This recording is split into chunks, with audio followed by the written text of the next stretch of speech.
Assalamualaikum warahmatullahi wabarakatuh. Apa kabarnya hari ini anak-anak ibu yang soleh-solehah? Alhamdulillah, luar biasa, pasti bisa. Allahu Akbar. Nah, anak-anak ibu selalu doakan kalian selalu dalam lindungan Allah Subhanahu wa Ta'ala.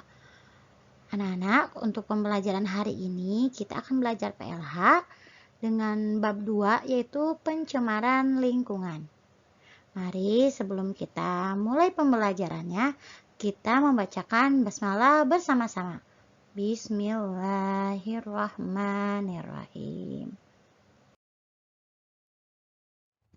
Tujuan pembelajaran kali ini yaitu setelah kalian mempelajari mengenai pencemaran lingkungan, kalian dapat mengetahui pencemaran lingkungan dan juga jenis-jenis pencemaran lingkungan.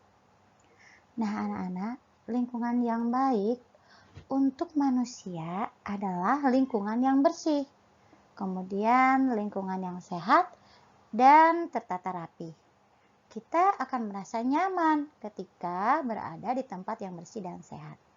Namun, lingkungan dapat menjadi lingkungan yang kotor dan rusak karena lingkungan tersebut telah tercemar. Nah, anak-anak, apakah kalian tahu apa yang dimaksud dengan pencemaran lingkungan?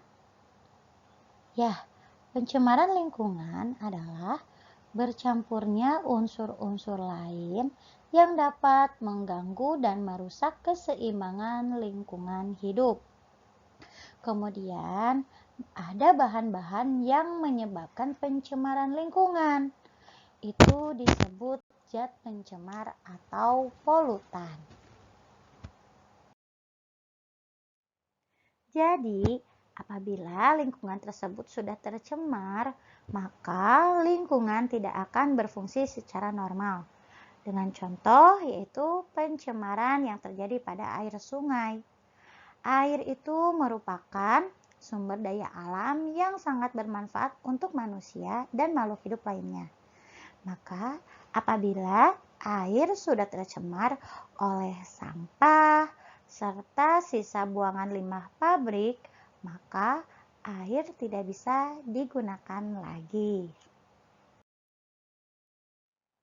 Pada umumnya, pencemaran lingkungan itu terjadi oleh ulah manusia. Contohnya seperti membuang sampah sembarangan, membuang sampah ke sungai, dan juga membuang limbah ke sungai. Nah, itu adalah penyebab-penyebab dari pencemaran lingkungan. Anak-anak, sekarang kita akan membahas penyebab pencemaran lingkungan. Ada beberapa penyebab dari pencemaran lingkungan, di antaranya yang pertama itu adalah sampah. Sampah itu merupakan bahan yang terbuang atau sengaja dibuang dari aktivitas manusia maupun proses alam. Kemudian sampah itu dibagi menjadi dua. Ada sampah organik dan sampah anorganik. Sampah organik itu sampah yang dapat terurai. Contohnya seperti sisa-sisa dari sayur-sayuran yang tidak terpakai. Sedangkan sampah anorganik adalah contohnya yaitu sampah yang tidak dapat terurai, yaitu botol plastik dan juga kaleng minuman. Sampah organik dapat dimanfaatkan untuk pupuk kompos, sedangkan sampah anorganik bisa kita daur ulang.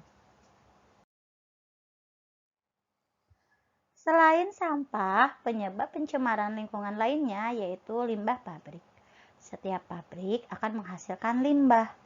Nah, anak-anak, apakah ada yang tahu apa itu limbah? Ya, limbah adalah bahan-bahan sisa produksi yang tidak dapat digunakan lagi oleh pabrik tersebut. Sebelum dibuang, limbah harus diolah terlebih dahulu. Coba kalian perhatikan asap yang dihasilkan oleh suatu kendaraan. Asap kendaraan tersebut merupakan salah satu penyebab pencemaran lingkungan. Asap ini mengandung gas sisa pembakaran, kemudian akan mengotori udara dan berbahaya untuk kesehatan. Jika terhirup asap tersebut dapat menimbulkan gangguan pernapasan. Kemudian juga dapat meracuni tumbuhan. Nah, anak-anak, gas yang dihasilkan oleh asap kendaraan itu berupa karbon monoksida dan karbon dioksida. Selanjutnya, asap rokok. Asap rokok juga menjadi penyebab pencemaran udara. Asap rokok ini mengandung berbagai zat yang sangat berbahaya. Asap rokok tidak hanya berbahaya untuk yang menghisapnya saja, namun orang yang ada di sekitarnya juga akan terkena dampaknya. Oleh karena itu, jauhilah rokok. Jangan sekali-kali mencobanya, tidak ada manfaatnya. Selanjutnya, mari kita kenali jenis-jenis pencemaran. Pencemaran dibedakan menjadi 3. Yang pertama ada pencemaran air, kedua pencemaran udara, dan yang ketiga pencemaran tanah. Yang pertama yaitu pencemaran air.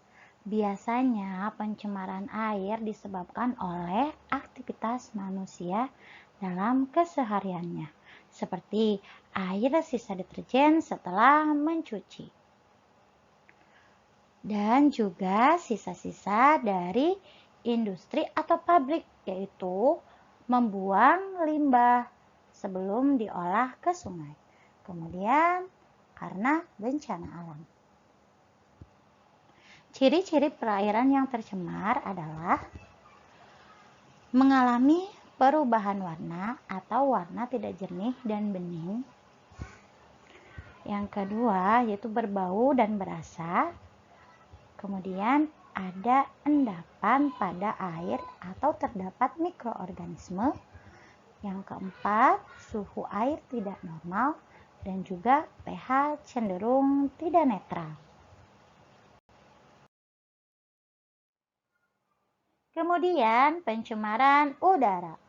Udara dikatakan tercemar jika di dalam udara tersebut terdapat unsur-unsur yang mengotori udara. Pencemaran udara biasa terbentuk asap ataupun gas-gas yang dihasilkan oleh asap kendaraan atau penggunaan transportasi, kemudian oleh mesin-mesin pabrik. Yang ketiga, pembangkit listrik. Yang keempat, sisa pembakaran sampah. Dan yang kelima, gas buangan pabrik yang menghasilkan gas berbahaya seperti CFC. Dan yang terakhir yaitu pencemaran tanah. Pencemaran tanah biasanya terjadi karena orang-orang membuang sampah, kemudian memakai pupuk berlebihan, serta penggunaan pestisida yang berlebihan. Penyebab pencemaran tanah terbesar adalah sampah. Sampah yang menumpuk di tempat sampah selain merusak pemandangan juga akan menimbulkan aroma atau bau yang tidak sedap. Tanah yang tercemar menjadi tidak subur. Tanah juga tidak dapat ditanam dan daya serap terhadap air akan berkurang. Pencemaran lingkungan akan meningkat jumlahnya apabila tidak segera diatasi. Karena itu harus ada partisipasi kita untuk mencegah pencemaran lingkungan. Ada beberapa cara yang dapat kita lakukan untuk mencegah pencemaran lingkungan. Di antaranya yaitu yang pertama, membuang sampah pada tempatnya. Yang kedua, mengolah sampah organik menjadi kompos. Yang ketiga, mendaur ulang sampah. Yang keempat, melakukan penanaman pohon atau reboisasi di lingkungan sekitar. Yang kelima, berjalan kaki atau memakai sepeda jika jarak yang dituju dekat. Dan yang terakhir yaitu mengolah limbah sebelum dibuang. Alhamdulillah, pembelajaran hari ini telah selesai.